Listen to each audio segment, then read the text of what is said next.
Bonjour à toutes et tous. Donc je suis Céline Zana-Rouquette et je suis chef du département communication et services au public à l'INSEE.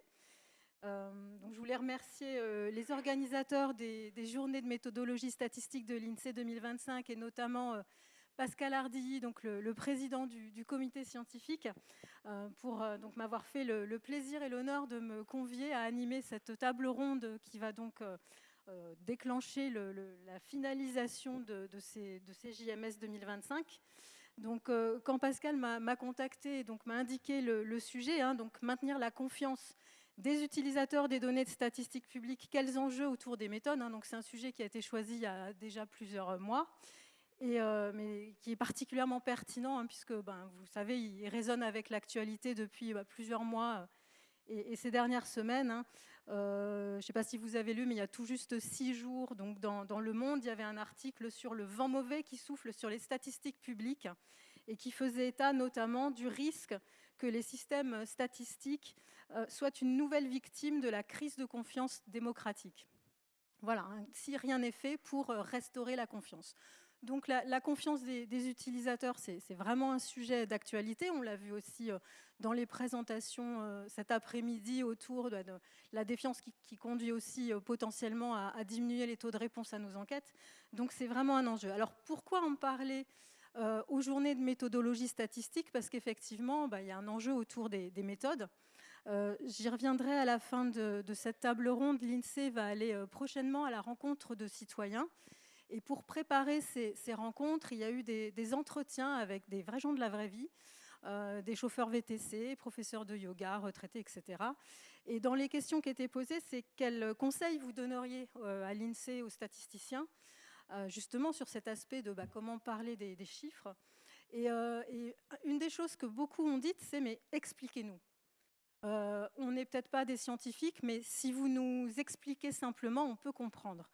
Donc on voit bien qu'il y a cette envie, en tous les cas, que les statisticiens parlent de la façon dont ils élaborent les données. Donc pour parler de ce sujet-là aujourd'hui, je serai accompagnée par donc Bertrand Dumaret, président du CNIS, par Maëlys Coupé, qui est encore cette semaine directrice de l'ENSAE, par Jean-Marc Vittori, donc éditorialiste aux Échos, par Frédéric Letuet, qui est donc maîtresse de conférence à l'Université de Grenoble et présidente de la section enseignement des statistiques à la SFDS, et Jean-Marc Béguin, ancien directeur des statistiques d'entreprise de l'INSEE et inspecteur général de l'INSEE honoraire. Alors avant de parler, de leur donner la parole, je voulais partager avec vous quelques résultats, puisqu'en fait mon département conduit depuis une quinzaine d'années des enquêtes justement sur la confiance dans les données de l'INSEE. Donc on fait cette enquête auprès des utilisateurs du site internet directement, mais on sous-traite également à des instituts de sondage pour ne pas être jugé parti, évidemment. Et donc, on interroge en ligne les personnes qui sont connectées et par téléphone les gens qui sont éloignés de la sphère de l'Internet, en fait. Et donc, je vous invite à aller voir les résultats. On les publie régulièrement sur les pages institutionnelles du site insee.fr. Et on a fait aussi un article du blog de l'INSEE l'année dernière sur le sujet qui s'appelle « Qui a confiance dans les chiffres de l'INSEE ?» Et donc, il y a des résultats là, de la dernière enquête que je trouvais intéressant de partager avec vous pour savoir justement où on en est dans la confiance dans les statistiques. Alors, ça se concentre sur l'INSEE, mais je pense qu'on peut l'étendre de façon plus générale aux statistiques publiques. Donc, l'image, elle est plutôt positive. On est à 9 personnes sur 10 qui jugent que l'INSEE est utile et inspire confiance. Mais si on descend un petit peu plus donc dans les résultats, il y a quand même 17% des gens qui trouvent que nos données ne sont pas faciles à comprendre. Et si vous ajoutez les personnes qui ne savent pas vraiment et celles qui répondent non, il y en a quand même à peu près un tiers qui donc doutent que les données soient indépendantes du pouvoir politique, et à peu près un tiers aussi qui doutent que les données reflètent bien la réalité telle qu'ils et elles la vivent. Donc voilà, il y a quand même ces 2 points, et ça, ce sont des données qui sont assez permanentes dans le temps. Ça évolue assez peu. Alors, il y a d'autres, ça c'était le premier point, un peu structurel.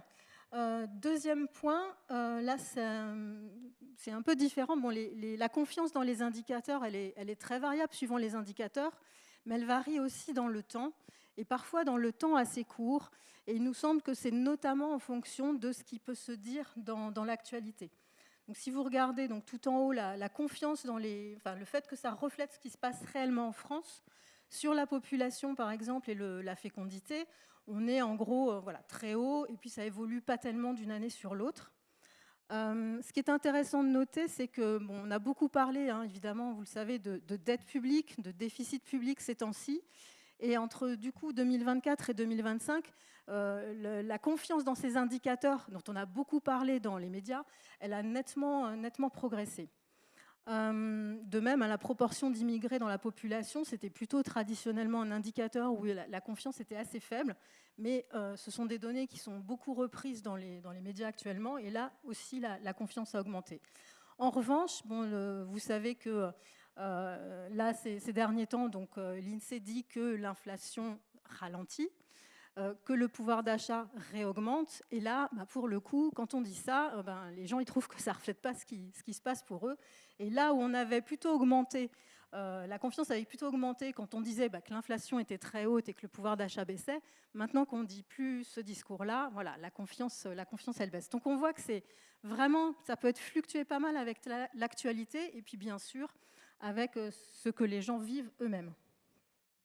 Alors, quand on interroge les personnes sur la confiance et les raisons d'avoir confiance dans les chiffres ou de ne pas avoir confiance, il y en a la raison principale, hein, donc ils ont une seule réponse. La première réponse pour la confiance, c'est qu'ils ont confiance dans les organismes qui produisent ces données. Donc finalement, c'est pas est-ce que ça, enfin, c'est pas la première chose qui remonte, c'est pas effectivement le fait de savoir comment c'est fait, c'est vraiment la confiance dans l'institution elle-même. Donc ça fait porter quand même une sacrée responsabilité sur nous, mais c'est quand même intéressant.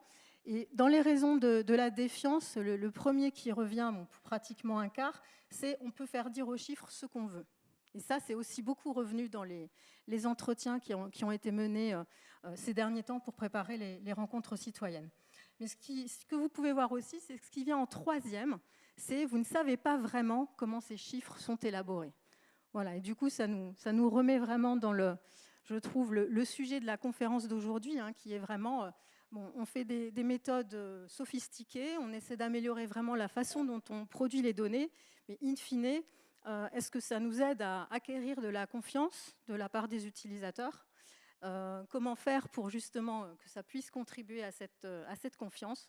Donc voilà, avec ces quelques mots, je voudrais passer la parole à nos intervenants et je voudrais donc notamment commencer avec Monsieur Bertrand Dumaret. Vous êtes donc président du CNIS. Vous avez donc l'opportunité de rencontrer des utilisateurs des statistiques. Donc pour vous, quel serait vraiment le levier de confiance dans les statistiques publiques que l'on pourrait actionner ? Merci beaucoup. Alors je voudrais d'abord profiter d'avoir le micro pour remercier Madame Zana Rouquette de l'organisation de cette table ronde, de Monsieur Hardy pour l'invitation. Moi, je suis un juriste qui s'intéresse aux chiffres. Je ne suis absolument ni statisticien, ni économiste, ni sociologue, mais je suis impressionné par la diversité et même la profusion des thèmes qui sont abordés au cours de ces 2 et 3 derniers jours. Bravo, en tout cas. Très, très impressionnant. Alors, moi, je vous propose de partager 3 idées. 2 déterminants de ce qui, selon moi, et encore une fois avec cet appareil méthodologique qui est le mien, qui est donc plutôt juridique, donc 2 déterminants de la confiance qui sont la transparence et le cadre institutionnel et juridique, et puis une idée très subjective avec laquelle je terminerai, c'est peut-être l'association très étroite de la statistique avec l'économie, sachant que les économistes sont, pour certains d'entre eux, très critiqués. Alors, sur la transparence, c'est une condition nécessaire, mais qui n'est pas suffisante de la confiance. Et de ce point de vue-là, les indications que vous avez données à l'instant, lorsque le débat est purement émotionnel, idéologique, politique, les arguments rationnels ne portent pas. Mais si on n'assure pas un minimum de transparence, et même j'allais dire la transparence complète des méthodes et des données, on suscite la méfiance. Et donc, c'est une valeur puissante de confiance. Le deuxième point, et là c'est un peu paradoxal, ce que je constate depuis donc maintenant un peu plus d'un an, c'est que le cadre juridique et institutionnel de la statistique publique est connu, enfin plutôt est public, il est publié, mais il n'est pas connu, je pense, par nos concitoyens. Et donc, tout ce corpus à la fois de garanties, de procédures de contrôle, de procédures de qualité qui assurent une production enfin, comment dire, d'un standard de qualité absolument exceptionnel, et l'indépendance aussi qui est donnée par le cadre institutionnel, tout ceci, je pense, n'est pas assez connu par nos concitoyens.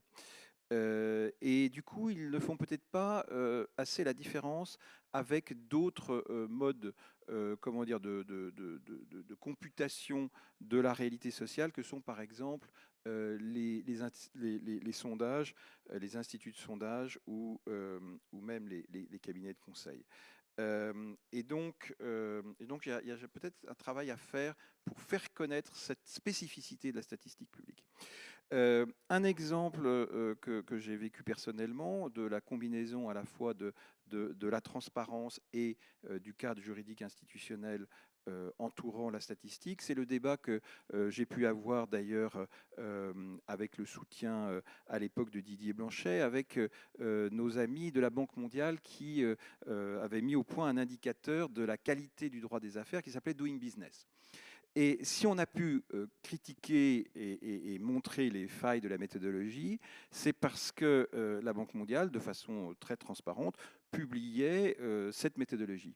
Cela dit, si le classement a pu être manipulé, c'est parce que l'équipe, et d'ailleurs je dis l'équipe Doing Business, qui n'était pas dans la direction statistique et enfin, du chief économiste de la Banque mondiale, n'avait pas, ne bénéficiait pas de garanties d'indépendance comme la statistique publique là en France. Alors vous me direz, ça n'a pas empêché que le classement s'est comment dire, prolongé entre 2004 et 2021 pendant 17 ans. Mais ça, c'est pour d'autres raisons, notamment géopolitiques. Alors pour terminer, moi je m'interroge peut-être aussi sur l'image, comment dire, le halo que projette parfois, comment dire, le monde des économistes au sens large, dont certains peut-être, au-delà de leurs travaux de recherche et de leurs travaux scientifiques, se sont un peu érigés j'allais dire, en gourou, en faiseur d'opinion, ce qui a pu être critiqué par nos concitoyens. Je pense notamment que la mémoire de ce qui s'est passé en 2008 autour de la crise financière est restée encore extrêmement prégnante dans les esprits. Et c'est peut-être aussi de ce halo dont souffre ou dont peut souffrir la statistique publique. Voilà. Merci.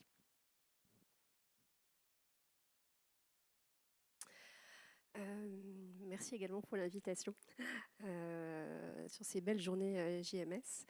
Pour les conclure, alors moi, ce que je vais faire, c'est que je vais partir du concept et le concept de transparence évoqué par Bertrand, en sortant déjà un petit peu du monde de la statistique publique. Et vous allez voir, c'est très rassurant parce qu'il y a beaucoup de concepts qui existent dans d'autres domaines et qui vont vous parler, parce que je pense que la statistique publique, et en particulier en France, ont été assez précurseurs dans ce domaine-là.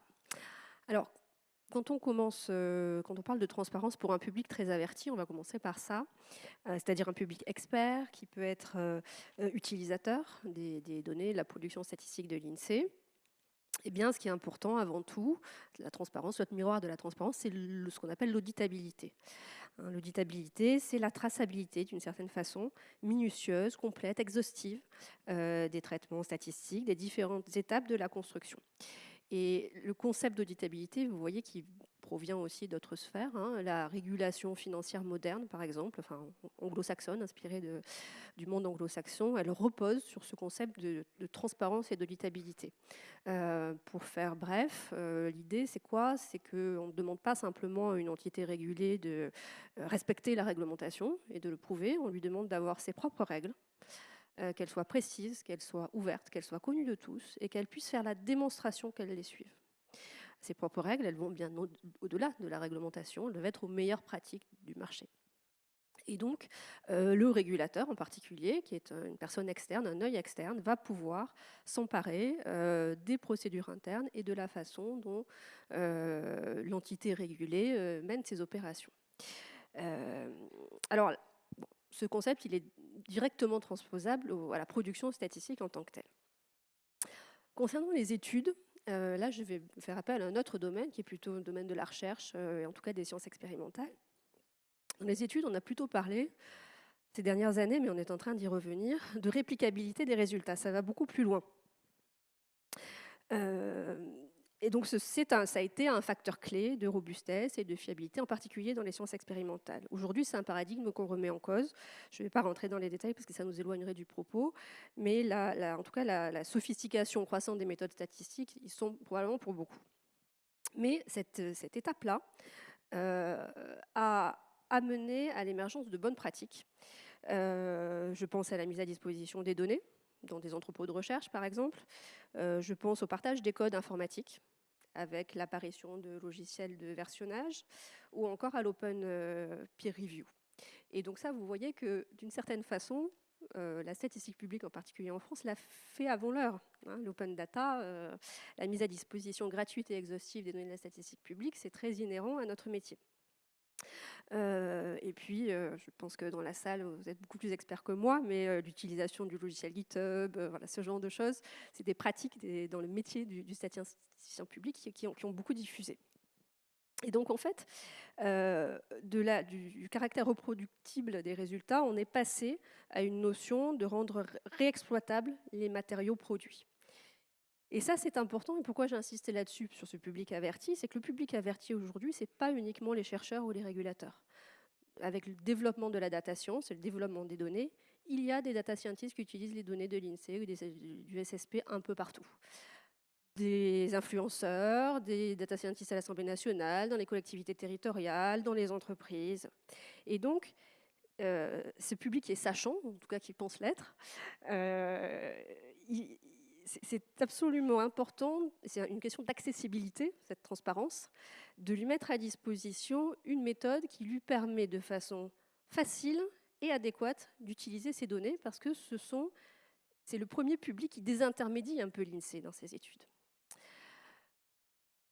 Dernier sujet, si on revient à un public qui n'est pas le public sur lequel tu es entré, le grand public, qui est un public qui est important et sur lequel on ne peut pas se faire complètement désintermédier par cette première catégorie. Et bien là, on n'est plus sur de l'auditabilité des méthodes, bien entendu, et c'est très impressionnant. Surtout pour un public qui, lui, pense ne pas savoir et qui parfois sait quand même bien. Et donc, ces sujets d'accessibilité, c'est des sujets que vous allez traiter bien différemment. C'est raconter une histoire sur des sujets de préoccupation de société, qui est une histoire particulière, qui est l'histoire que peut raconter la statistique publique. C'est lutter contre les biais, c'est travailler avec des outils de data visualisation, c'est illustrer, pour parler à ces publics, parce que ce sont des publics en fait. Et des publics qui peuvent être différents. Et donc ça fait appel à, on y reviendra tout à l'heure, à d'autres compétences du statisticien public. C'est de la communication, c'est une communication particulière, et ça fait appel à des compétences de décentrage d'une certaine façon.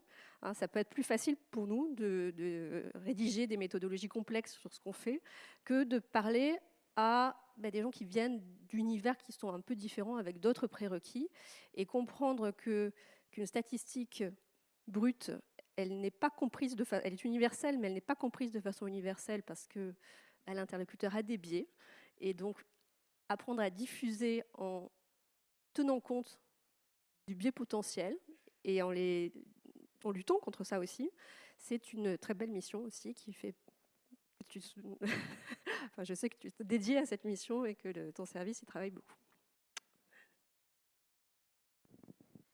Bonjour à toutes et à tous, merci de votre invitation. Alors j'ai le syndrome de l'imposteur, hein. Moi je suis évidemment pas économiste, je suis même pas juriste, je suis journaliste et donc j'ai l'impression vraiment d'être extérieur par rapport à des gens qui sont à l'intérieur d'une mécanique. Donc je vais vous parler de cette notion de confiance, à la fois du côté du grand public, ce dont vous avez déjà commencé à parler, à partir de ce que je peux sentir dans les contacts que nous avons, nous, avec nos audiences, et puis de la pratique du journaliste économique en particulier, hein, quand il travaille sur des chiffres. Le levier de la confiance, moi, qui me paraît le plus évident et qui est compliqué, c'est la proximité avec ce que ressentent les gens. Je pense que la population, ça ne pose pas de problème parce que les gens n'ont pas la moindre idée de la population. Vous leur dites que la France a 67 millions d'habitants. Bon, c'est quelque chose de très, très éloigné. La fécondité, c'est un peu plus proche, mais par contre, quand on parle de pouvoir d'achat, alors là, ça parle vraiment au quotidien des gens. Et quand le chiffre est différent de ce que les gens ressentent, alors là, ça pose question. Et je pense qu'il y a un gros travail des statisticiens quand il y a ce problème-là, quand il y a cette question-là, quand il y a cet espace qui se crée, d'essayer de le combler, d'expliquer pourquoi. Alors c'est très compliqué. Moi, je pense que l'une des raisons qui compliquent les choses, c'est que les statisticiens travaillent depuis très longtemps avec des moyennes et que les moyennes sont de moins en moins représentatives de ce que vivent les gens. Et je pense qu'on a des modes de vie qui sont de plus en plus éclatés, à revenu égal, à conditions de vie égales, qui font que il y a des espaces qui se créent, il faut y faire attention. Donc c'est vrai pour tout ce qui touche vraiment directement les gens, c'est vrai pour le pouvoir d'achat, c'est vrai pour l'inflation, c'est vrai pour les salaires, évidemment. Moi, chaque fois que j'explique que le pouvoir d'achat a augmenté, mais qu'il a augmenté de 0,5%, ça veut dire qu'il y a même des millions de gens dont le pouvoir d'achat baisse. C'est une des façons d'essayer de commencer à faire ce travail. Il y a des millions dont ça monte, et un peu plus sans doute, mais voilà. Et donc je crois qu'il faut être très très vigilant là-dessus. Sur l'inflation, hein, moi, lors du dernier dîner de famille, j'ai encore été prise à partie par ma belle-mère qui m'a dit « Mais Jean-Marc, vous êtes sûr qu'au moment de l'euro, les prix n'ont pas dérapé ?» C'est il y a plus de 20 ans, hein, vous imaginez ? C'est tout de même impressionnant. Dans le cahier de doléances qu'il y a eu après les Gilets jaunes, il y a eu une phrase qui m'avait frappé qui était « Plus le temps passe, plus on s'approche de la conversion 1 franc à 1 euro. Lors du passage à l'euro, la baguette était à 1 franc 30. Maintenant, elle avoisine 1,20 euro. » Alors c'était en 2019, hein, donc la baguette n'était pas à 1,20 €, elle était nettement en dessous. Et moi j'avais regardé les chiffres INSEE, c'était 88 centimes, hein, le prix de voilà, parce que ça sur le prix de la baguette, on a un prix, voilà. Et donc il y avait déjà une exagération. Et puis comme on a ces chiffres, voilà, sur longue période, en décembre 2001, donc avant l'arrivée de l'euro, la baguette était à 67 centimes, ce qui fait une augmentation de 30% et non de 556%. Et donc il y avait un écart absolument colossal entre le ressenti et le vécu. Donc je crois vraiment qu'il faut... Voilà, quand il y a cet écart, il faut travailler dessus, il faut l'expliquer, il faut y revenir. Et l'affaire de la transparence, c'est peut-être pas de faire de la transparence systématique, on y reviendra peut-être. Le deuxième point, c'est la complexité. Ça a déjà été évoqué, vous avez des méthodes qui sont de plus en plus sophistiquées, et c'est précieux, et c'est utile, et en même temps, ça rend de plus en plus difficile pour la plupart, la très très très grande majorité des gens, de comprendre ce que vous faites. Et donc, évidemment, là aussi, dans ces espaces, peut s'inscrire le doute, peut s'inscrire des interrogations mal placées et exploitées par d'autres. Alors, les chiffres de fécondité sont bien acceptés. Moi, j'ai encore rencontré quelqu'un il y a 15 jours qui m'a dit « J'ai jamais vu de femme avec 1,6 enfants. » Donc, il y a une campagne de publicité qui avait frappé, qui est ancienne, mais moi j'avais trouvé ça très intéressant, qui était de dire qu'une campagne du loto en 1991, qui était 100% des gagnants ont tenté leur chance, et les gens disaient c'est trop beau pour être vrai. Et donc, voilà, non mais vous imaginez un peu la distance qu'il y a entre voilà, les outils extrêmement sophistiqués que vous avez et la vision des gens. Donc évidemment, le travail sur l'apprentissage de ce qu'est un chiffre, de ce qu'est une statistique est absolument essentiel et je pense pour l'instant pas très bien fait à l'école. Donc alors, un levier absolument essentiel, c'est cette dimension-là. Et je ne parle pas quand on passe du pouvoir d'achat global au pouvoir d'achat par tête, au pouvoir d'achat par unité de consommation, quand vous essayez d'expliquer ça aux gens, et qu'ensuite vous parlez des loyers imputés et que vous dites que c'est compté comme des revenus. Alors, waouh, là on est dans la stratosphère et donc c'est compliqué. Le troisième point, et là c'est plus le journaliste qui s'exprime, c'est celui du consensus. Quand on a des dissensus entre experts sur des chiffres, pour nous ça devient compliqué. Je vais citer des exemples récents. J'ai une consoeur récemment qui a fait un article sur une enquête d'une association de professionnels très sérieuse. Elle a reçu un appel de la Banque de France en leur disant ils font n'importe quoi. Qu'est-ce qu'on fait à partir de ça? Qui croit-on? Comment est-ce qu'on... C'était un élément important dans la conjoncture actuelle. Comment est-ce qu'on traite ça? Autre exemple, les basiques, mais les défaillances d'entreprise. Défaillances d'entreprise, vous les regardez avec ou sans micro-entrepreneurs, vous avez des résultats qui sont complètement différents. Et les organismes publics peuvent utiliser soit l'un, soit l'autre sans qu'on comprenne pourquoi. Récemment, il y a eu un papier de l'OFCE, de Xavier Timbaud, qui montrait que la part des salaires dans la valeur ajoutée a progressé en France, contrairement à ce qu'on voit apparemment dans les comptes nationaux depuis 30 ans, moi sur lequel j'insiste souvent, on a une très grande stabilité. Et lui, il a recalculé avec les fameux loyers imputés, et ça donne des résultats qui sont assez différents. Et ça montre... donc, qu'est-ce qu'on fait avec ça? Dernier exemple, celui-là a été réglé, mais je peux vous dire que moi, il m'a posé problème pendant longtemps. Je me suis dit, j'aurais pu faire des papiers qui auraient fait du buzz avec ça pour montrer vraiment les statistiques. C'était très compliqué. Les journalistes ont aussi une conscience de leur responsabilité, donc je ne l'ai pas fait, mais qui était l'écart de chiffres de balance courante entre les chiffres de l'INSEE et les chiffres de la Banque de France. On avait 40 milliards d'euros. Moi, je passe mon temps au journal à expliquer que il faut s'intéresser plus à la balance, si on s'intéresse à l'équilibre de la France, il faut s'intéresser plus à la balance courante. Elle est plus importante que la balance commerciale qui reflète des choses liées à la désindustrialisation. Mais en même temps, si j'ai un chiffre qui se balade de 40 milliards, à l'époque, c'était près de 2% du PIB, ça devient très, très, très compliqué à travailler. Donc voilà, chaque fois qu'il y a des éléments de dissensus, c'est compliqué. Et je crois qu'à ce moment-là, il faut évidemment faire de la pédagogie sans expliquer le plus clairement possible. Merci aussi pour l'invitation à cette table ronde. Donc moi, je voudrais justement parler de la place de la statistique dans l'enseignement à l'école, au collège et au lycée actuellement. Alors, la place de la statistique dans les programmes de mathématiques, par exemple, c'est quelque chose de fluctuant au cours du temps. Il n'y a pas si longtemps, elle avait une assez belle place. On incitait vraiment les enseignants de mathématiques, par exemple, à se saisir de jeux de données qui venaient de l'INSEE, justement, pour montrer, illustrer, en fait, des notions de variation d'échantillonnage ou des choses comme ça, tout au long du lycée. Les choses ont beaucoup changé depuis la dernière réforme du lycée, où maintenant, si on veut faire de la statistique, il faut ne pas choisir la spécialité mathématique en première. Donc, je m'explique. Si vous épluchez un peu les programmes de mathématiques, dans les filières technologiques, il y a des mathématiques communes à toutes les filières technologiques avec de la statistique. En seconde, au collège et en seconde, il y a de la statistique. Quand vous choisissez la spécialité mathématique en première, il n'y a pas de statistique, il y a un petit peu de proba, mais qui est abordé de manière très, très théorique. Par contre, les élèves qui ne choisissent pas la spécialité mathématique, eux, ils ont un nouvel enseignement qui s'appelle mathématiques spécifiques, qui va être sanctionné à partir de cette année par une épreuve anticipée du baccalauréat. Et là, il y a de la statistique. Ceux qui abandonnent la spécialité mathématique à la fin de la première, ils peuvent choisir les maths complémentaires en terminale. Là, ils auront de la statistique. Par contre, s'ils continuent les mathématiques, il n'y a pas de statistique dedans. S'ils choisissent les maths expertes, il n'y a pas de statistique. Alors, heureusement, à côté des mathématiques, il y a la spécialité SES, où là, sciences économiques et sociales, où là, il y a énormément de données de statistiques publiques qui sont étudiées, vraiment exploitées. Les enseignants sont formés pour le faire.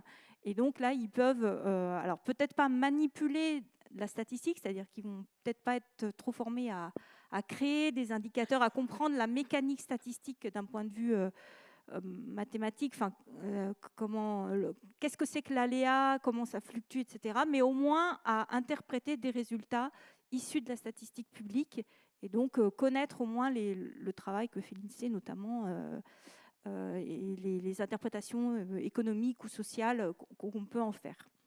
Voilà. Et donc récemment, il y a également eu une volonté d'introduire la statistique dès l'école primaire, mais là aussi, ça a été introduit beaucoup sous l'angle calculatoire. Donc on cherche surtout à faire calculer des choses aux élèves, alors, mais pas vraiment à leur faire sentir de ce que c'est que la notion d'aléa, alors que avec des enfants très très jeunes, il est tout à fait possible en fait de leur faire comprendre ce que c'est que l'aléatoire.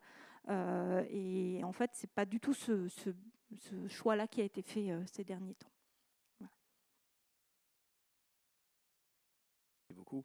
Je vais revenir aussi un petit peu sur le problème de l'enseignement des statistiques au passage, mais avant, il faut que je revienne un petit peu en arrière pour vous expliquer le contexte. En fait, quand Pascal m'a proposé de participer à cette table ronde, je me demandais un peu qu'est-ce qu'il attendait de moi. Mais j'ai tout de suite pensé à une rencontre que j'ai faite en début de carrière, donc il y a 50 ans, c'est très très ancien pour beaucoup d'entre vous, avec Jean-Pierre Pagès. Alors ce nom ne vous dit probablement rien, mais il était confronté à l'époque à un problème de confiance du grand public vis-à-vis d'un discours institutionnel qui me paraissait assez semblable aux questions que se posait Céline. Alors Jean-Pierre Pagès, c'était une figure de l'analyse de données dans les années 70-80, qui a été entre autres le directeur de thèse de Gilbert Saporta, que peut-être certains d'entre vous ont connu. Il a enseigné l'analyse de données assez longtemps à l'INSEE. Donc à l'époque, il travaillait au CEA et il était confronté au problème suivant. L'Agence internationale européenne pour l'énergie atomique et le CEA faisaient des enquêtes pour comprendre et analyser le comportement des citoyens face au développement du nucléaire civil en Europe. Et derrière ces enquêtes, ils faisaient des campagnes de communication qui avaient l'effet inverse de l'effet escompté, c'est-à-dire que plus ils en parlaient, et plus les oppositions au nucléaire se développaient dans le public. Et donc, problème, comment expliquer ce paradoxe et quels étaient les ressorts du débat nucléaire?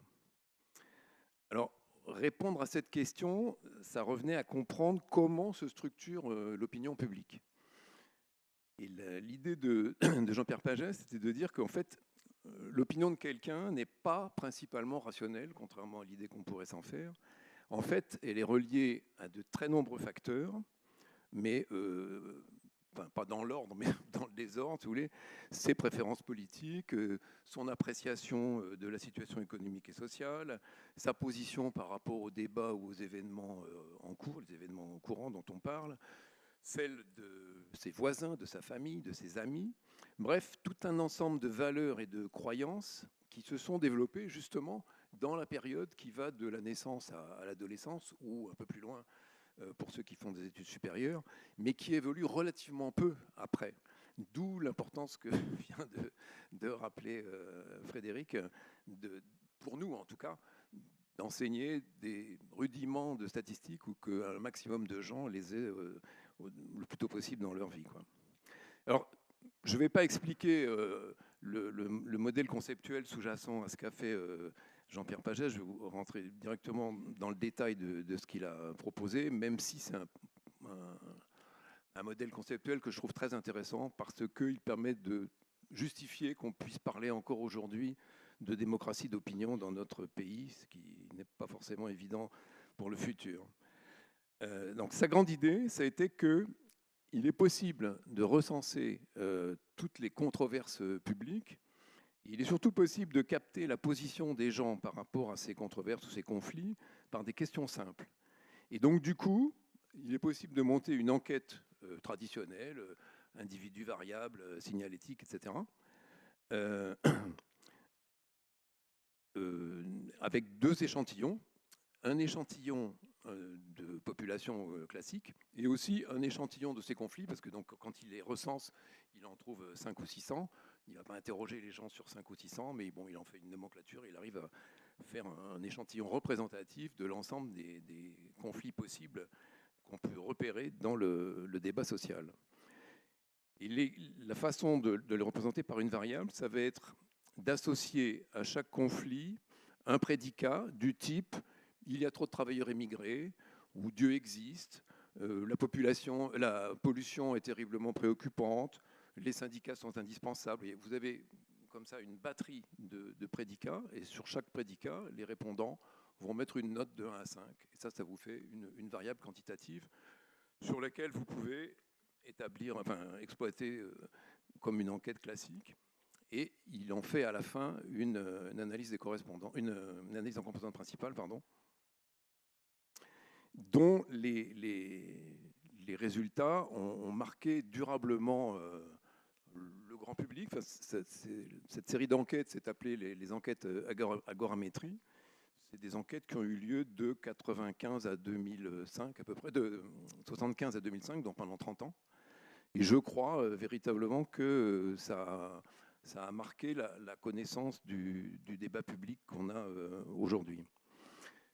Alors, la force du modèle, c'est que les résultats qu'on trouve sont stables à la fois dans le temps et dans l'espace. Vous avez un premier axe qui oppose globalement ce qu'il a appelé la stabilité au mouvement, c'est-à-dire en gros, vous avez la gauche à la droite, les valeurs traditionnelles aux valeurs plus modernes, etc. Sur les sujets que j'appelle froids, c'est-à-dire l'existence de Dieu ou le fait d'être athée, c'est quelque chose qui vaut relativement peu dans votre vie. Et voilà, ce n'est pas des sujets chauds dont on parle. Et puis à l'inverse, vous avez un deuxième axe qui est indépendant et qui est perpendiculaire et qui va opposer la dramatisation au compromis. Il se trouve qu'à l'époque, le nucléaire était très fortement associé au deuxième axe.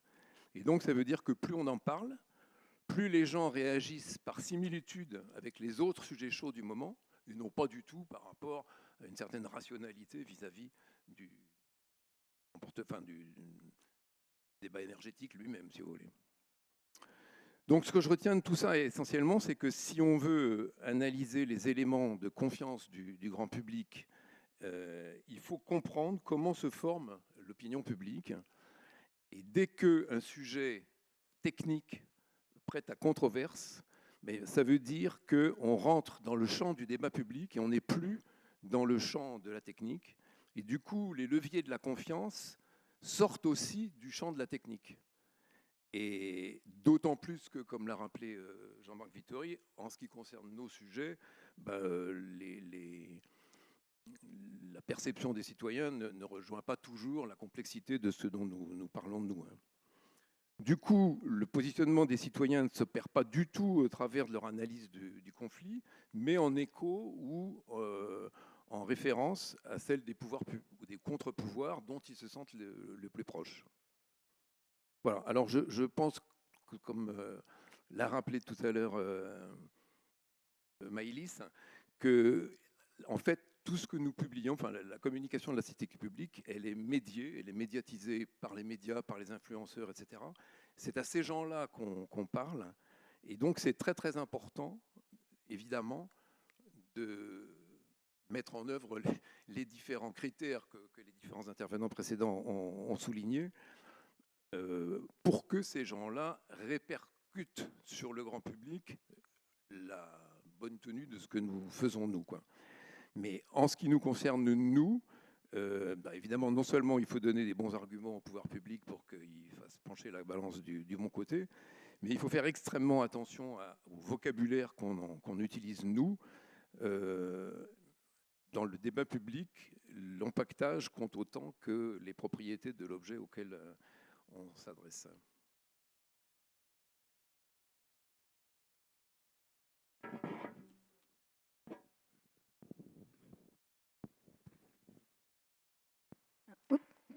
Et voilà, non, c'est pas grave. Merci beaucoup. Donc, avec ce premier tour de table, je pense qu'on a déjà un peu vu quelques éléments qui influent donc qui vont jouer sur la confiance que peuvent avoir les utilisateurs. Donc, si je résume assez brièvement, donc mieux faire connaître le cadre juridique dans lequel on travaille et puis les standards de qualité qui sont garantis par ce cadre juridique. Ouvrir aussi la boîte à outils, donc vraiment faire œuvre de transparence sur les données elles-mêmes et les méthodes, y compris mettre à disposition effectivement des programmes pour que les utilisateurs les plus experts puissent auditer et aussi trouver des moyens de communiquer de façon visuelle, claire pour le très grand public. Se mettre à hauteur du coup de ces publics, des non-experts, avec les exemples qui nous ont été donnés effectivement de mauvaise compréhension de ce que peuvent être les données, essayer de simplifier ce qui est un peu par essence complexe et donner d'autres visions que la moyenne évidemment, mais même aller plus loin que les simples quantiles. Peut-être aussi faire du lobbying à notre niveau pour que l'enseignement des statistiques soit non pas le parent pauvre, mais soit dans la scolarité au bon moment et de façon effectivement à ce qu'on s'appuie sur l'intuition un peu spontanée plutôt que de présenter notre travail sous forme purement mathématique et calculatoire. Et aussi cet enjeu de nous appuyer sur des intermédiaires et d'essayer de rester au-dessus de la mêlée et des débats chauds qui effectivement nous amènent complètement en dehors de la rationalité. Donc du coup pour ce deuxième tour, je voudrais un petit peu approfondir avec chacun d'entre vous ce que vous avez déjà mentionné. Et du coup Bertrand Dumaret, on a évoqué effectivement le cadre dans lequel on s'inscrit institutionnel. Selon vous, quel risque une crise de confiance pourrait-elle faire peser sur la statistique publique et est-ce que ce risque vous paraît élevé aujourd'hui aussi? Et qu'est-ce qu'on peut faire, nous, pour l'éviter? Merci beaucoup. Alors, en fait, je ne vais pas répondre à la question complètement. Parce que je vais garder la première partie de la question, c'est-à-dire la crise, et pas seulement la crise de confiance. Parce que clairement, et on l'est, je pense, tous plus ou moins, on est tous plus ou moins inquiets de ce qui se passe aux États-Unis, évidemment. Et on voit que dans ce pays, qui est quand même la première démocratie historiquement parmi les pays développés, l'appareil statistique public a été l'objet d'attaques des autorités politiques, d'abord de façon détournée. Si vous vous souvenez, ce qui s'est passé, c'est d'abord sous couvert de toilettage du vocabulaire que le Doge, dirigé par ce service à l'époque dirigé par Elon Musk, a demandé l'abandon de la diffusion de toute une série de données. Et ensuite, il y a eu le limogeage de responsables d'agences statistiques par le président Trump. Alors, évidemment, il est trop tôt pour en tirer des leçons, mais je crois que c'est intéressant d'identifier certains faits et enchaînements qui peuvent constituer pour nous autant de signaux faibles. Alors, il s'avère que moi, je fais aussi un petit peu de droit comparé. Je suis désolé, nul n'est parfait. Et en fait, on peut identifier un phénomène long dans les institutions américaines qui est le phénomène de l'autonomie croissante et du pouvoir autonome croissant du président des États-Unis, et ceci depuis Jimmy Carter. Et graduellement, se sont mis en place toute une série de dispositifs juridiques, de jurisprudence, affirmant ce principe, ce qui fait qu'aujourd'hui, le comportement du président et la réaction des juridictions tout ceci n'est pas du tout fortuit. Et je voudrais insister sur ce point. C'est-à-dire que d'identifier ce qui n'a pas été, j'allais dire, consciemment fait dans la société américaine, des glissements successifs, plus ou moins perceptibles, et qui conduisent finalement à une situation dans laquelle il peut y avoir de vraies pathologies. Alors, quel effet est-ce que ça peut... alors, avant d'aborder les effets, on en fera une analyse un peu plus approfondie lors d'un colloque que le CNIS et l'autorité de la statistique publique va organiser le 19 juin. Donc, on aura un peu plus de données d'ici là, et vous êtes évidemment cordialement et tous invités. Alors, Ces attaques ne sont pas fortuites parce que s'attaquer à la statistique publique ou au Federal Statistical Service, c'est évidemment s'attaquer à l'infrastructure informationnelle de la société, infrastructure à la fois du marché et des relations sociales et des politiques publiques. Vous savez qu'aux États-Unis, il y a une grande révérence pour ce que l'on appelle les politiques qui sont evidence-based, avec tout un appareil beaucoup plus développé en particulier en France, d'évaluation ex ante, de débats d'experts avant même la formulation d'une réglementation. Et c'est évidemment la matière première de ce débat et de cette comment dire, mise en preuve de la décision publique qui est, à mon avis, ciblée par les mesures prises par le président Trump. Et puis évidemment, l'évaluation ex post est rendue beaucoup plus difficile. Donc ma première conclusion sur ce point, c'est que l'indépendance de la statistique publique, elle se construit à tout instant, elle se teste à tout instant. Il faut être extrêmement vigilant au risque de petits glissements imperceptibles, encore une fois, qui pourraient la mettre en cause. Alors, la réponse que nous essayons de donner au sein du CNIS, et ça rejoint ce qui a été dit par plusieurs des intervenants précédents, c'est de conférer aux méthodes et aux décisions, j'allais dire, d'opportunité en matière de statistiques publiques, la plus grande transparence possible. Les méthodes, c'est par exemple ce que nous sommes en train de faire en matière d'appariement, puisqu'on a étudié à 2 reprises ce qu'on appelle le cadre de référence pour les appariements, qui est un peu le cadre juridique de soft law, mais qui est quand même un cadre soigneusement établi et objectif pour réaliser ces appariements. Nous avons d'ailleurs déjà examiné lors du bureau du mois d'octobre un exemple qui n'est pas tout à fait anodin, qui est l'appariement entre Résil et le SNDS, donc très gros projet. Et nous allons avoir une fonction que je qualifierais de notariale, mais les notaires ont un rôle important, c'est-à-dire que nous allons consigner tous les appariements qui ont lieu, et donc tout citoyen, tout intéressé pourra consulter notre site pour savoir un peu ce qui se passe en cette matière. Et puis l'autre point, c'est que le deuxième type de réponse, voire peut-être d'antidote, c'est la participation à ce que j'appellerais la conversation démocratique. Conversation démocratique qui est une des composantes du fonctionnement de la démocratie, mais aussi de l'état de droit. Et une chose est de publier l'information, une autre qui est complémentaire est de la faire connaître et discuter largement. D'où l'importance des organismes consultatifs qui sont aujourd'hui un peu souvent, j'allais dire trop souvent, considérés comme les comités Théodule, pour reprendre le titre d'une proposition de loi récente, ou des facteurs de complexité administrative, des facteurs de freinage de la décision politique. Mais justement, ces organismes consultatifs, comme le CNIS, ils participent à cette conversation démocratique.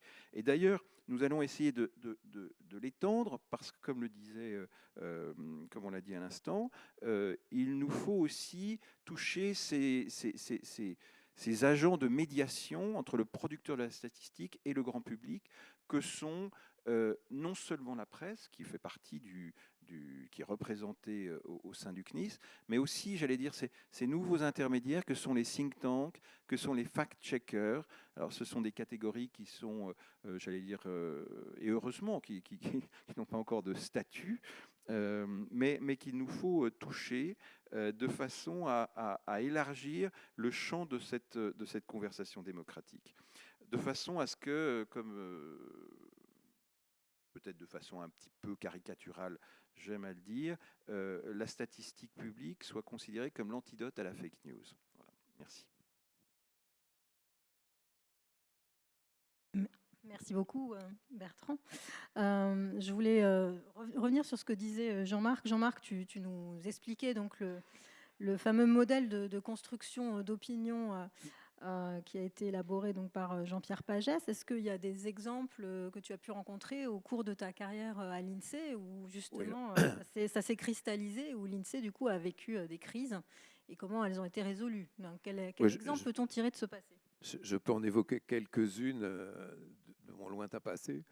La première, celle qui est véritablement, à mon avis, la plus connue du grand public par ses conséquences, évidemment, ça a été l'affaire Safari, qui a eu lieu juste un peu avant que je rentre à l'INSEE.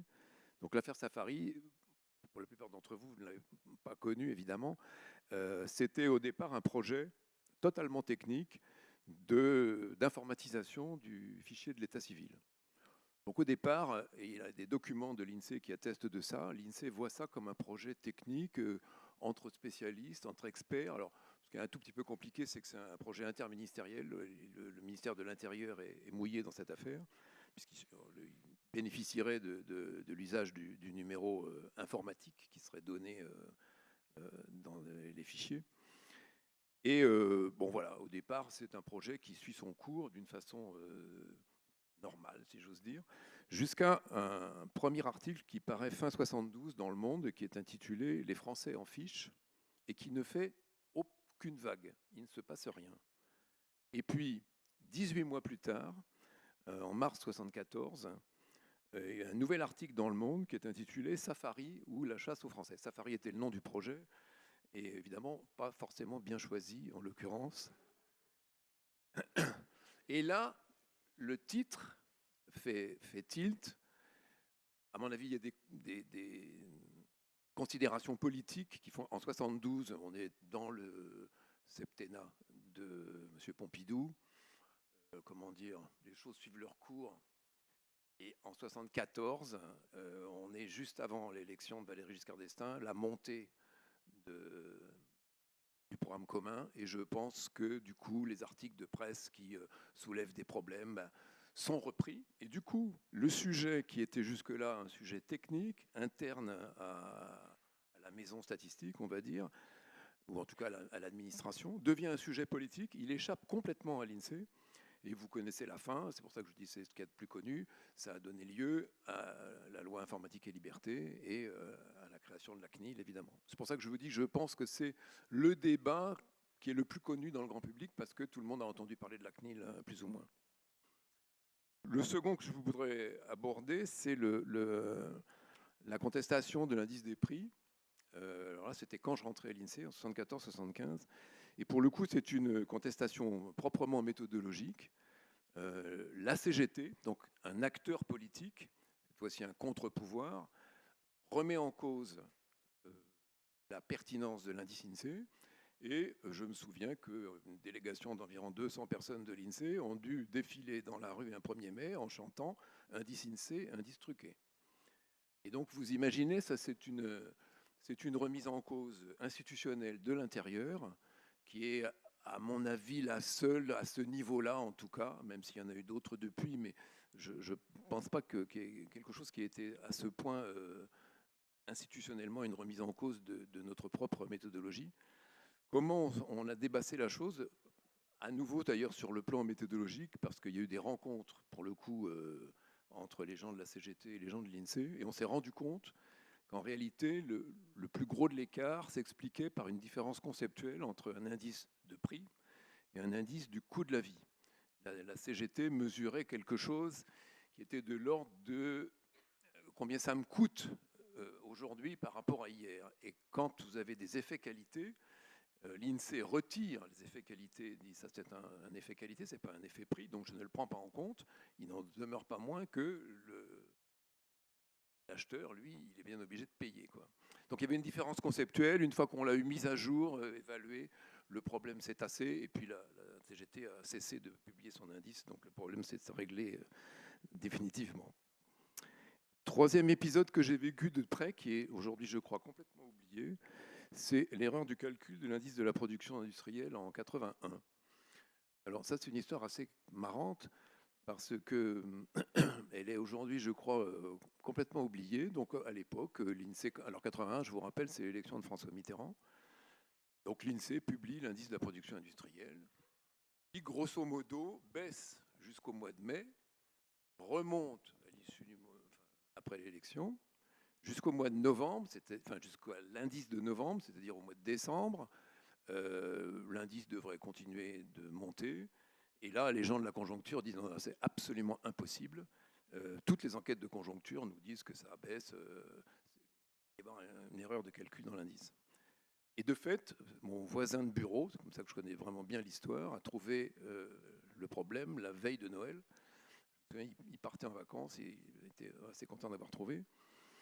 Et c'était techniquement une erreur dans la prise en compte de la CJO, qui n'était pas... La CJO, c'est la correction des jours ouvrables, donc c'est un aspect un peu technique. On rectifie évidemment la valeur d'un indice du nombre de jours ouvrables dans le mois, sinon évidemment on compare des choses qui ne sont pas comparables.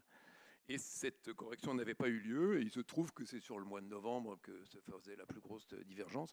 Et grosso modo, une fois qu'on a eu tout corrigé, évidemment, transparence oblige, l'INSEE à republier le chiffre exact, et l'indice était plat, quoi. Bon.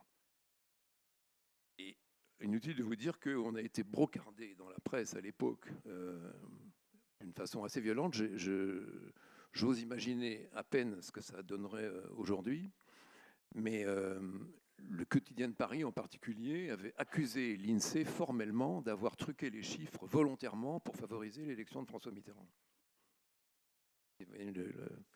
Et je pense qu'à l'époque, l'INSEE n'a absolument pas tiré les conséquences de ce qui s'était passé. C'est-à-dire que, selon mon interprétation, c'est une erreur qui est consécutive au fait que, grosso modo, la chaîne de calcul avait été mise au point en self par un statisticien. L'informatique et la production n'étaient pas du tout mouillé, donc il n'y avait pas de méta-information. Bon, il y a eu une succession de malchance, en quelque sorte, des transmissions qui ne se sont pas faites parce que des gens étaient malades. Enfin, peu importe, on ne va pas rentrer dans le détail.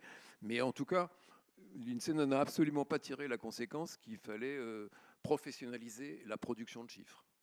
Ça s'est fait beaucoup plus tard et il y a pas mal de conférences aujourd'hui qui montrent que vous êtes sur la bonne voie là-dessus.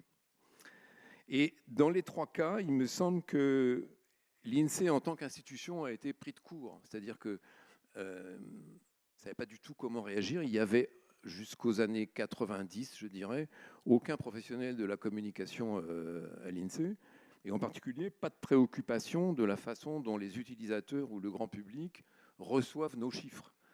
Je fais remonter cette préoccupation, qui est aujourd'hui vraiment extrêmement prenante, à preuve les exposés qu'a fait Céline tout à l'heure, à la fin des années 80 et au grand raout qui s'est appelé le projet de service public. À l'époque, presque toutes les administrations étaient engagées dans un projet de service public, et à une mission qui avait été confiée au secrétariat général de l'INSEE de regarder un peu comment, c'était la première du genre, à la fin des années 80, comment est-ce que les grands acteurs institutionnels recevaient nos publications. Donc, il y a eu l'équivalent d'un inspecteur général aujourd'hui, d'une mission d'inspection générale qui n'existait pas encore à l'époque, qui est allé voir les grands institutionnels, les syndicats, les chefs d'entreprise, ceux comme ça, en leur disant, bon, qu'est-ce que vous faites quand vous recevez nos résultats? Et la réponse principale, c'était, on met à la poubelle, on n'ouvre même pas.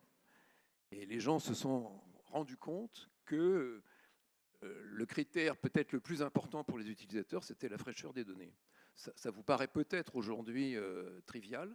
À l'époque, ça a été vécu comme un tremblement de terre à l'INSEE.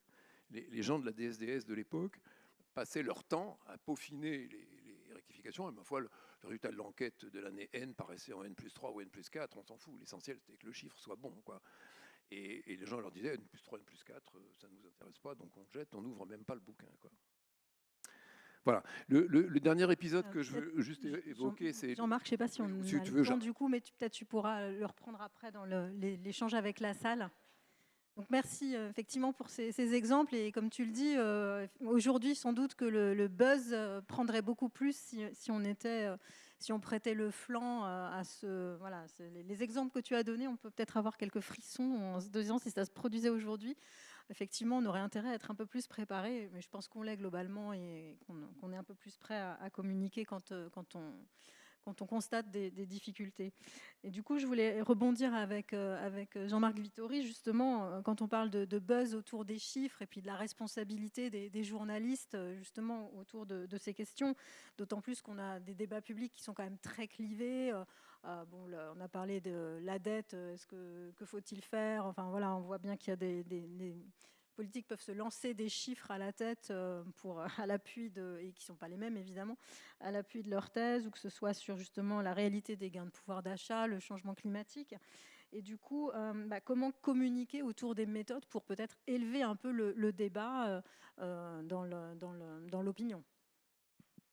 Alors vous pourriez déduire de ma première intervention et de ce qu'a expliqué l'autre Jean-Marc à propos de Safari et le rôle des articles de presse, qu'il faudrait évidemment faire taire les journalistes, mais ça, vous n'y arriverez pas. Et puis, il y a d'autres systèmes de médiation qui se développent. Bertrand a parlé des fact-checkers, des think tanks. Il y a aussi les influenceurs. Il y a aussi la circulation sur les réseaux sociaux. Donc voilà, ça, vous n'y échapperez pas. Alors par contre, il y a quelque chose sur lequel vous et moi, on sera d'accord, c'est qu'il faut vraiment travailler les politiques là-dessus, quoi. Et c'est tout à fait important parce que on a de la manipulation et la manipulation induit de la défiance. Je voudrais citer un exemple moi, qui m'avait frappé, que j'avais trouvé extraordinaire, comme exemple de choses à ne pas faire, qui était une campagne de vaccination pour le Covid en 2021, où le slogan qui avait été employé, c'est « On peut débattre de tout sauf des chiffres ». Et avec en dessous, aujourd'hui en France, 8 personnes sur 10 hospitalisées à cause du Covid-19 ne sont pas vaccinées. Alors qu'il pouvait parfaitement être un chiffre manipulé, parce que s'il y avait une personne sur 10 qui était vaccinée ou 9 sur 10, la statistique ne voulait pas dire du tout la même chose. Voilà. On peut débattre de tout sauf des chiffres. Moi, je pense non, non. C'est ce que vous avez dit d'ailleurs, c'est qu'au contraire, il faut en débattre, il faut s'en expliquer. Autre exemple, mais ça s'est calmé heureusement. Ils ont fini par apprendre. C'était les viols d'embargo. Quand un ministre révèle un chiffre à la radio à 8 h du matin, alors que le chiffre va être publié 1 heure plus tard, ça induit forcément de la défiance et c'est compliqué. Et puis il y a aussi la fausse précision. Moi, j'avais beaucoup aimé Christine Lagarde quand elle était ministre de l'économie en novembre 2008. Donc on était en pleine crise financière, elle voulait rassurer. Et elle a dit le PIB du 3e trimestre a été bon, donc à 8 h le matin à la radio. La France a fait 0,14%. C'est ce qu'elle avait dit. Et donc, j'avais fait un petit billet pour dire que si la France avait fait 0,14%, c'est que l'appareil statistique était capable de saisir une variation de la production sur un trimestre qui équivalait à un gros lot de l'euro-million, et que par chance, l'appareil statistique n'était pas capable de faire ça, parce que ça supposerait qu'on y ait mis des moyens beaucoup trop importants par rapport à ce que signifie ce deuxième chiffre après la virgule. Mais voilà, donc, je crois qu'il y a vraiment du travail à faire là-dessus, et je crois que l'indépendance, comme vous l'avez dit, se construit vraiment à chaque instant et en permanence. Ensuite, chaque fois que c'est possible, il faut tenter d'éviter la politisation de débats techniques. L'exemple de l'indice des prix, indice du coût de la vie avec la CGT était évidemment un très bon exemple. Il y a eu en 2020, le livre d'un statisticien de l'INSEE qui contestait les chiffres de mortalité du Covid. Ça, c'est des choses qui sont évidemment compliquées à gérer, d'autant plus qu'aujourd'hui, il y a même les réseaux sociaux qui sont des caisses de résonance, mais qui sont aussi des caisses de déformation qui sont tout à fait impressionnantes. On est dans un monde où ce que veut dire une information statistique, je dirais peut-être finalement encore plus que les autres, c'est que la vérité, c'est une réalité parmi d'autres. Et ça, moi, je peux vous le dire que je le vis quotidiennement en tant qu'éditorialiste. Je dois discuter des faits, les mettre en perspective, mais quand ces faits eux-mêmes paraissent de plus en plus évanescents, c'est évidemment compliqué. Et c'est d'autant plus compliqué que quand vous avez des positions tranchées, quand vous forcez le trait, vous faites évidemment beaucoup plus de buzz, vous emportez le morceau, même si vous vous éloignez de la réalité. Donc, face à ça, je crois qu'il y a des efforts qui ont été faits, qu'il faut continuer de faire. Il faut évidemment élargir les statistiques au-delà des moyennes, mais ça a beaucoup été fait dans la lignée du rapport Stiglitz-Fitoussi. Moi, je pense que les billets de blog qui ont été mis en place depuis quelques années, justement, quand il y a cet espace qui se crée, c'est tout à fait utile et ça marche bien. Je pense qu'il faut aussi insister, chaque fois que c'est possible, chaque fois que c'est le cas, que sur le fait que ces chiffres, c'est pas 4 gars ou 2 gars et 2 femmes dans un coin qui discutent, qui décident comment on va faire, que ça s'inscrit dans une réflexion longue, qu'il y a des instances internationales sur lesquelles on se penche, qui valident les méthodes, qu'il y a en comptabilité nationale, c'est évident, mais il y a aussi d'autres domaines. Chaque fois que c'est possible d'expliquer que c'est pas décidé comme ça dans une salle fermée, mais au terme d'un travail de réflexion, de discussion, de contestation, où des avis divergents sont entendus et sont pris en compte. Chaque fois que c'est possible de le faire, il faut évidemment le faire.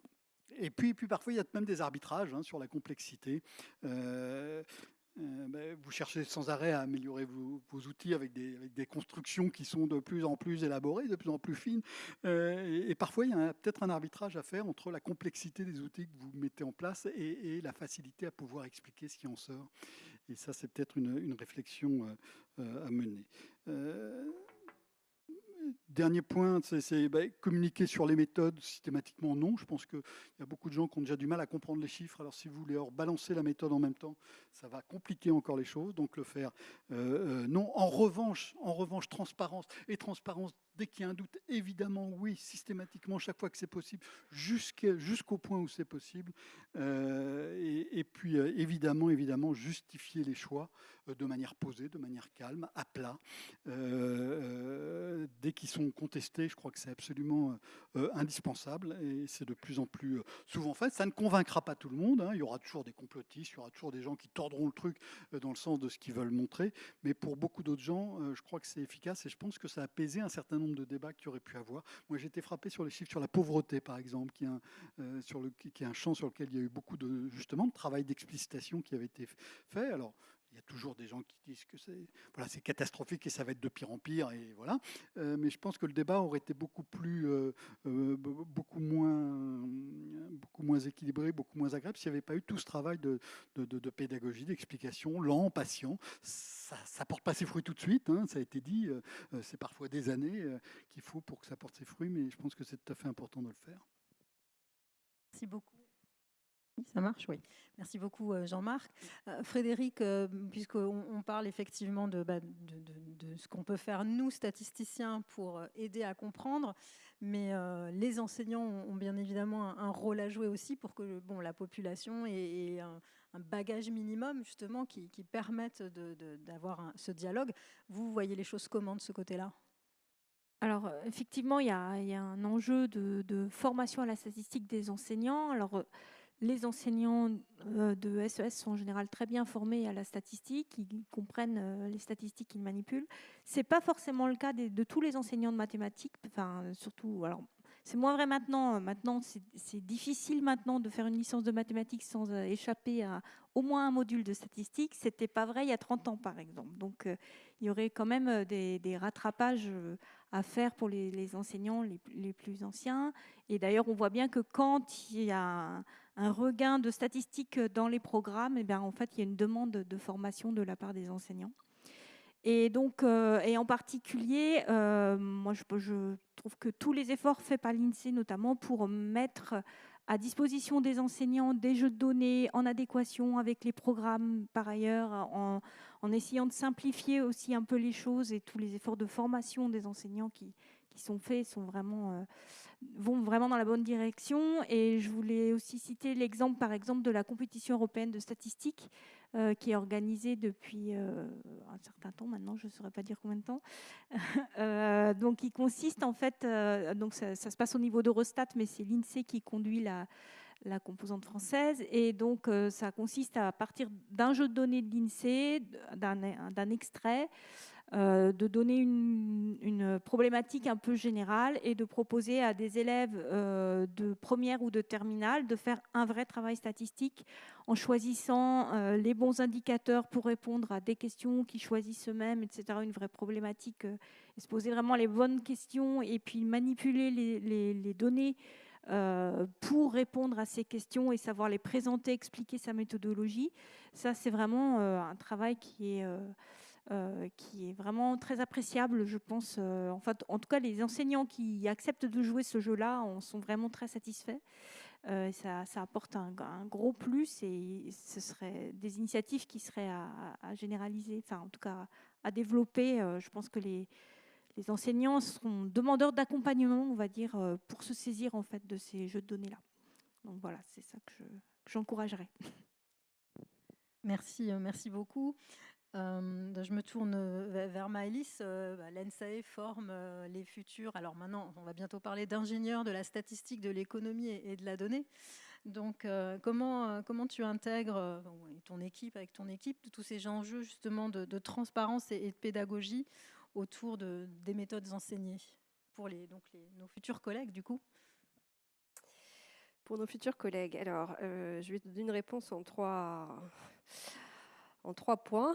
Vous savez que l'ADN de l'ENSAE, ça reste une école de formation très mathématique et à la pointe de la recherche. Donc notre première réponse, elle vient de là. C'est ce qu'on appelle les hard skills, les compétences dures. Elles sont toujours au centre du projet de formation et avec en plus l'engouement de l'IA, du machine learning ces dernières années, cette partie de la boîte à outils a pris une importance assez considérable. Et donc cet enseignement repose sur le pôle statistique, le pôle de mathématiques appliquées du CREST. Et évidemment, ce sont des sujets qui sont des sujets de recherche pour ces enseignants-chercheurs.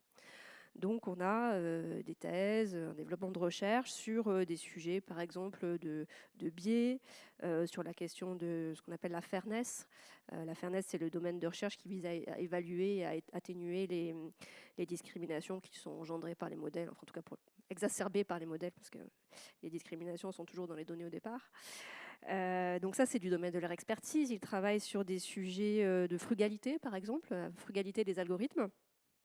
Ça, c'est une question d'éthique, mais on peut enseigner l'éthique à l'ENSAE sur des tableaux noirs avec des équations ou en pratique, puisque mettre en compétition différents types de modèles, enfin des modèles traditionnels et des modèles d'IA, par exemple, c'est très formateur et donc les élèves entreprennent en pratique aussi sous leur supervision ce type de travaux.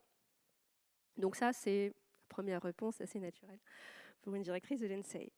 La deuxième, elle est traditionnelle et vous allez vous y reconnaître, c'est que les administrateurs de l'INSEE aujourd'hui, qui sont en formation en 3e année à l'école, suivent assez peu la voie de spécialisation stats et apprentissage qui pourtant explose aujourd'hui à l'école. Pour donner un ordre de grandeur, c'est 80 élèves sur 210 élèves ingénieurs en 3e année qui font la voie stats et apprentissage.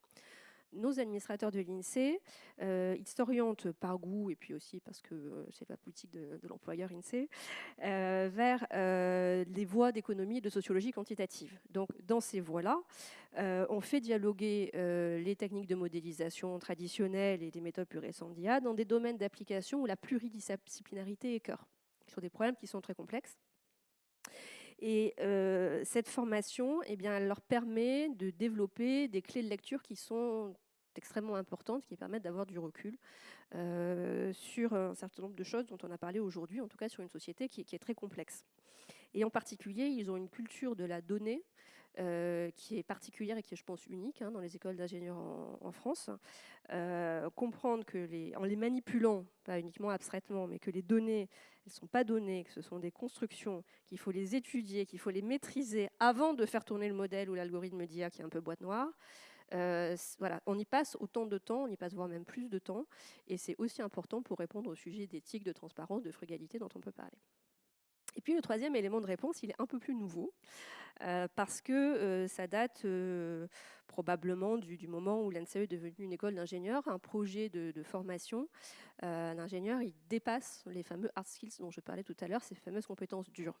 Donc on y introduit aussi ce qu'on appelle les soft skills, que je ne saurais traduire en français.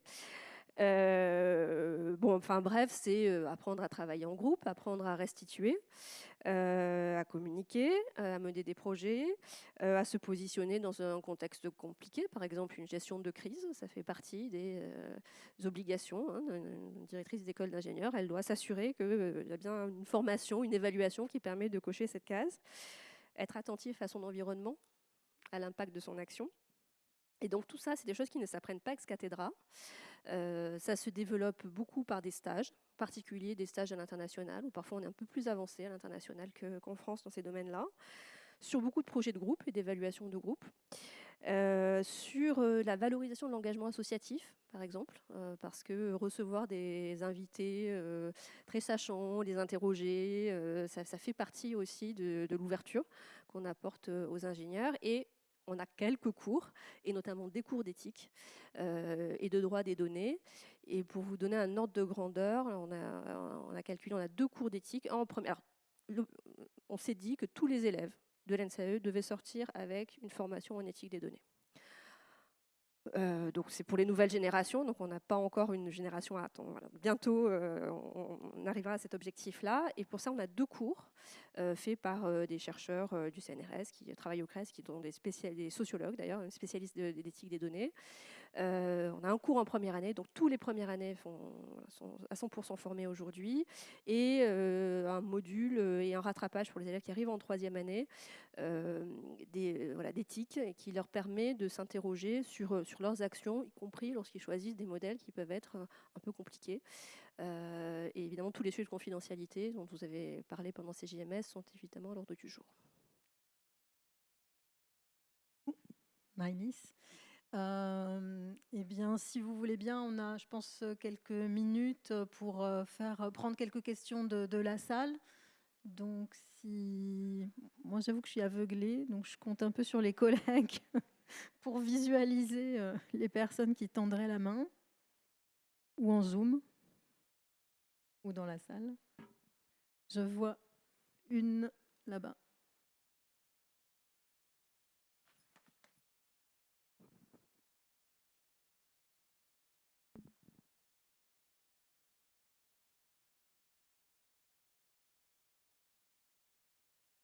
Oui, bonjour, Jean-Michel Dur, retraité de l'INSEE. Je voudrais revenir un peu sur les questions de transparence avec l'expérience de la mise en place du recensement rénové il y a un petit peu plus de 20 ans. J'étais à l'époque responsable de ce projet et nous faisions face à une contestation non pas de la part du grand public, puis on voyait pas trop on n'en parlait pas trop à ce moment-là dans le grand public, mais plutôt au niveau des experts et évidemment des maires.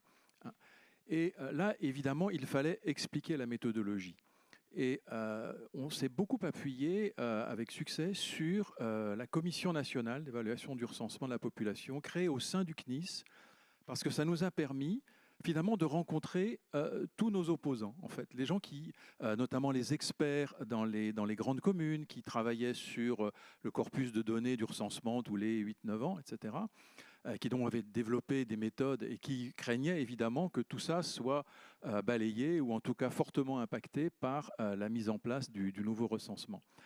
Et ce travail, ces réunions successives dans lesquelles on a appris à se connaître, on a pu préciser, expliciter notre méthodologie, a beaucoup aidé. Et finalement, on a eu des experts qui se sont rendus compte que finalement cette méthode allait leur apporter beaucoup plus que l'ancien système de recensement.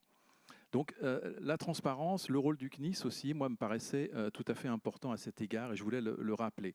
Et en ce qui concerne les méthodes par rapport à ce qu'a dit Jean-Marc Vittori, là, c'est quand il s'agissait de calculer la population légale à partir de 5 années de collecte, des années collectées avant la date de référence, d'autres collectées après. Alors évidemment, on avait très envie de faire un modèle très compliqué, le plus précis possible, etc. Sauf qu'il fallait pouvoir expliquer à un maire comment on avait calculé sa population légale après. Et donc, au contraire, on s'est restreint et on a utilisé des choses extrêmement simples, des rétropolations, des calculés sur l'évolution des logements. On s'est juste autorisé un coefficient de décohabitation, mais parce qu'effectivement, l'enjeu, c'était de pouvoir expliquer et faire comprendre. Dernier point, je voudrais quand même rappeler, ça n'a pas été tellement évoqué, le cadre européen. et le Code de bonne pratique de la statistique européenne, qui fournit quand même un élément international de validation des statistiques, et notamment le mécanisme de revue par les pairs, qui n'est peut-être pas suffisamment, comment dirais-je, précisé, diffusé, rendu compte dans le grand public. C'est quand même un mécanisme important, je pense, qui vaut la peine d'être porté à la connaissance du public. Merci. En tout cas, merci pour cette table ronde très intéressante. Merci beaucoup Jean-Michel. Effectivement, peut-être juste, puis je passerai effectivement le micro si vous voulez réagir aussi, sur la communication autour du Code des bonnes pratiques. On a fêté cette année voilà, les 20 ans. Donc il y a eu effectivement sur les réseaux sociaux de l'INSEE, on a fait des posts, etc. Mais c'est vrai que ce n'est pas forcément très facile. Enfin en tout cas de faire porter, de faire comprendre l'importance pour le grand public, même si voilà, on a essayé en tout cas de valoriser cet anniversaire-là. Et merci aussi pour les exemples, l'exemple très, très intéressant autour du recensement. Je ne sais pas si...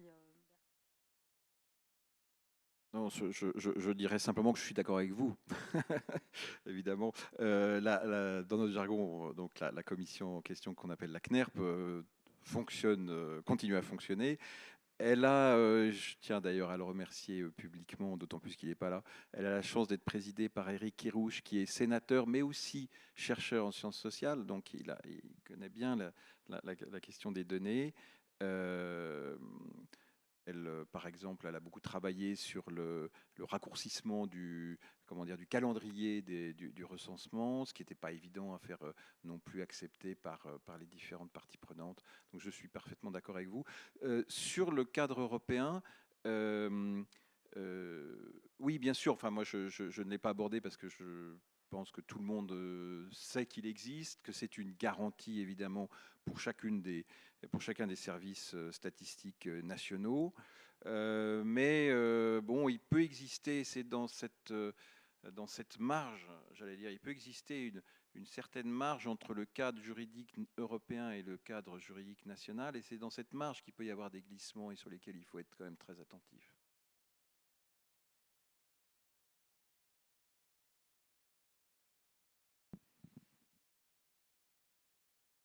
Sur ce point, je pense que le plus important, c'est qu'il n'y ait pas quelqu'un qui se réveille en disant voyez, les Français sont très mauvais dans ce genre d'exercice. C'est ça qui est le plus à craindre pour nous, enfin pour vous, plus pour moi maintenant, mais je pense que c'est ça qui est terrible. C'est dans la reprise que font les médias et tous ces intermédiaires dont on a parlé tout à l'heure, ils sont beaucoup fondés sur que disent les comparaisons. Et alors, s'il y a quelqu'un qui dit bah, voyez, en fait, personne ne peut rentrer sur le fond de notre méthodologie. Donc les gens, ils sont influencés par ce que disent les influenceurs de la comparaison de l'INSEE avec les autres. Et donc si on n'est pas bon sur cette comparaison, il y aura toujours quelqu'un pour dire « Ah, moi j'ai regardé et j'ai vu que les Français étaient bien moins bons que les Allemands ou que les je ne sais quoi. » Et réciproquement, du coup, si on est bon, je pense qu'il faut effectivement le valoriser.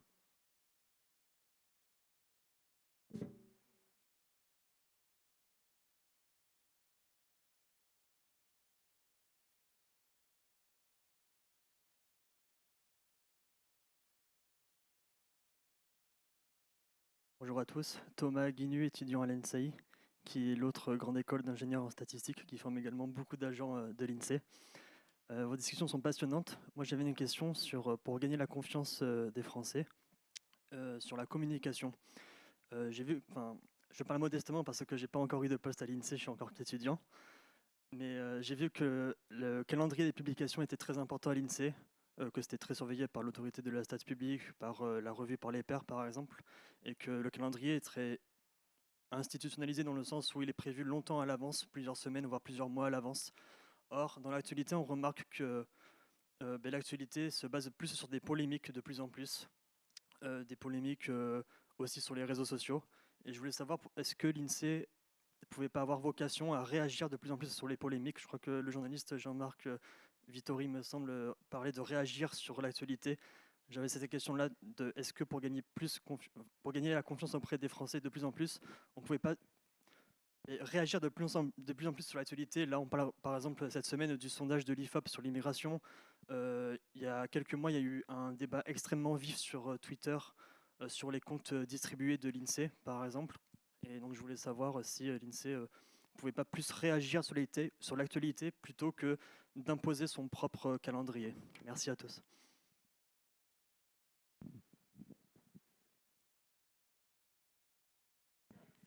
Je pense que celle-ci est pour moi.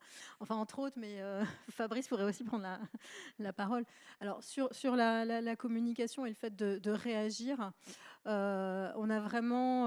alors, nous, déjà, premièrement, à l'INSEE, on essaie déjà de détecter les signaux potentiels les risques de bad buzz. Hein. Donc, on a effectivement un outil qui nous permet de voir dans la presse toutes les mentions de l'INSEE et donc de voir ce qui se dit sur ce qu'on a publié, notamment ou sur l'institution, etc.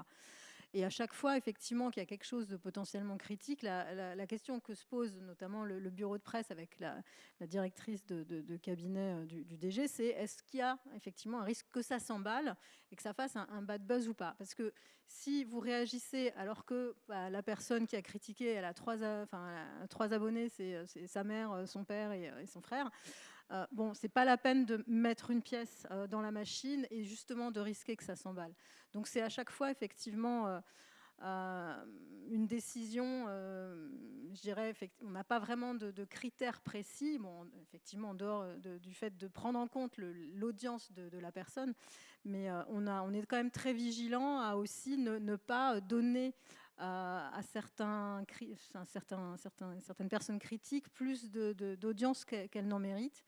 Il y a aussi un principe fondamental qui est qu'on ne réagit pas quand c'est un homme ou une femme politique, parce que là, on est hors des débats techniques. Donc, il ne faut pas qu'on soit dans la mêlée. J'en ai pas parlé au début, mais le fameux article de blog qu'on a co-signé sur qui a confiance dans les données de l'INSEE. Il y a un volet spécifique qui a été fait donc, en 2023 pour voir quel était le positionnement, notamment des complotistes par rapport aux données de l'INSEE. Et ce qui est apparu, c'est que justement, notre positionnement aujourd'hui nous permet d'être vraiment au-dessus de la mêlée. Et ça, il faut vraiment qu'on le garde. Donc, est-ce qu'il faut réagir plus? Je ne sais pas vraiment dire. En tous les cas, on a vraiment intérêt à garder cette ligne qui est qu'on ne puisse pas nous accuser d'être partisans, quel que soit le côté, et de ne pas risquer justement de provoquer un buzz qui, au final, nous nuirait plus qu'il ne...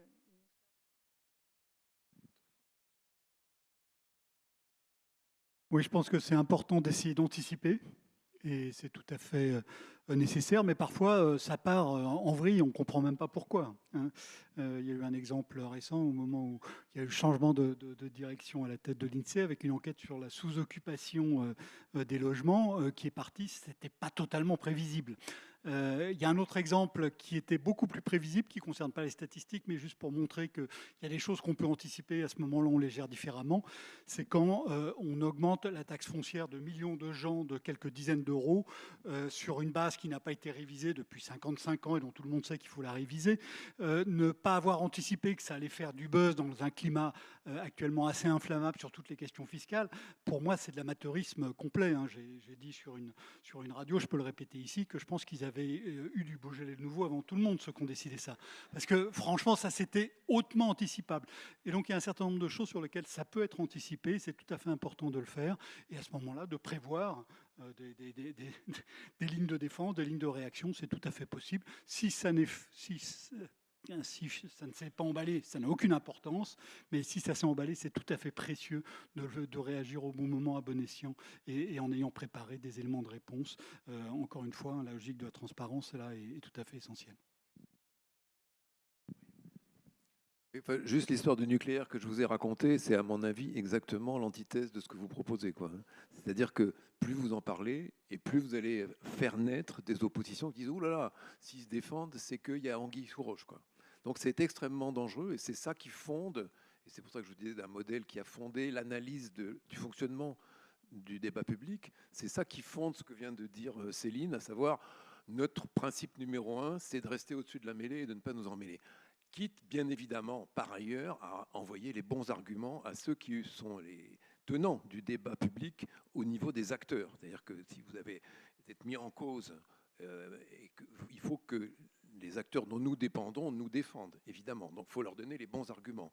Mais ce n'est pas à nous à rentrer dans la mêlée. Plus vous rentrez dans la mêlée, plus vous êtes sûr de prendre des coups. Mais il y a tout de même du travail de pédagogie à faire. Sur le nucléaire, moi, il y a un exemple qui m'avait frappé. Il y a 7-8 ans, il y a un sondage qui est fait. Et il y a 2/3 des moins de 34 ans, je crois, qui disent le nucléaire produit beaucoup de CO2. 2/3, voilà. Et donc, moi, j'ai vu le patron d'Orano qui présentait le sondage. Il était absolument effaré, quoi. Il était atterré. Il disait, c'est pas possible.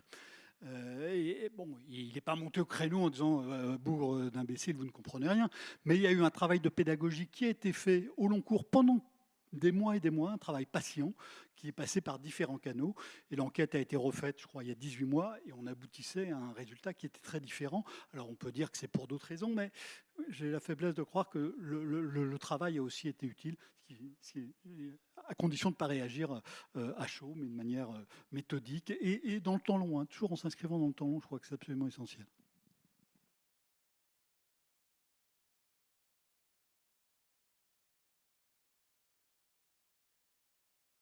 Je vais peut-être juste répondre en tant que directrice d'école pour compléter un petit peu.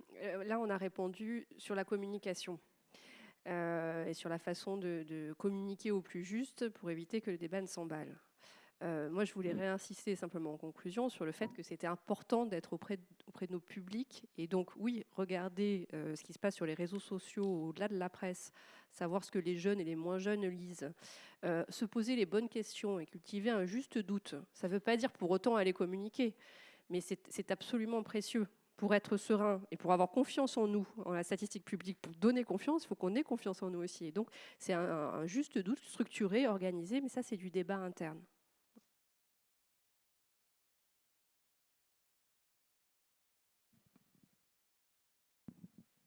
Merci beaucoup et merci pour ces derniers mots qui, je pense, clôturent très bien notre table ronde. Merci beaucoup à tous les 5.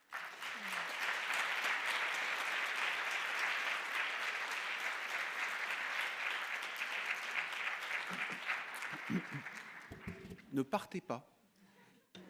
Ne partez pas. Merci beaucoup à tous les intervenants pour cette table ronde réellement passionnante. Merci Céline. Le dernier mot ira à notre directeur général, Fabrice Langlard. Je me réserve juste l'avant-dernier. Et ce n'est pas le mien d'ailleurs, c'est juste un message de la Société française de statistique, du groupe Enquête. Alors je lis le message, mot à mot. Un prix en l'honneur de Jean-Claude Deville a été créé par la Société française de statistique. Pour cette édition, il récompensera un ou une statisticienne de 35 ans maximum, ayant produit un article dans une revue scientifique. Vous pouvez y candidater jusqu'au 14 décembre. Merci beaucoup, Fabrice. C'est à toi pour la clôture.